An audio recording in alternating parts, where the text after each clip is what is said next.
আমি একজন বিবাহিত মেয়ে, আর আমি একজন ছেলেকে ভালোবাসি যে অবিবাহিত। সেও আমাকে খুব ভালোবাসে, কিন্তু সে জানে না যে আমি বিবাহিত। আসলে আমাদের সম্পর্কটা এমনই একটা জায়গায় পৌঁছে গেছে যে আমি যদি তাকে এখন বলি যে আমি বিবাহিত, সে হয়তো মরে যাবে। তো এরকমই একটা কোয়েশ্চেন করেছে এক দিদি ভাই যে আমি কি করব, প্লিজ এর একটা কোনো সলিউশন দাও আমায়। তো বেসিক্যালি তার জন্যই এই ভিডিওটা। তো আশা করি ভিডিওটা শেষ পর্যন্ত তোমরা দেখবে।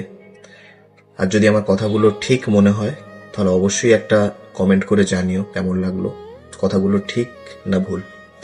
তো চলো কন্টিনিউ করা যাক। আর যদি ভালো না লাগে তাহলে ভিডিওটা স্কিপ করে যেতে পারো। চলো, প্রথম কথা, ভালোবাসা কখনো মিথ্যার ওপর দাঁড়িয়ে থাকতে পারে না। আপনি ভাবছেন আপনি সত্যিটা বললে সে হয়তো ভেঙে পড়বে। আচ্ছা, একটা কথা বলুন তো, আজ আপনি সত্যিটা বলছেন না তাকে বাঁচানোর জন্য, নাকি নিজের সম্পর্কটাকে বাঁচানোর জন্য? দেখো, সে সত্যিটা জানার পর যদি কষ্ট পায় সেটাই স্বাভাবিক।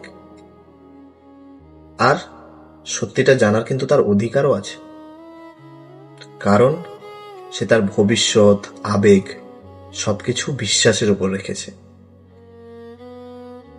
আর সেই বিশ্বাসের ভিতটাই যদি মিথ্যা হয়, সেটা ভালোবাসা নয়, সেটা মনে হয় প্রতারণা, তাই না?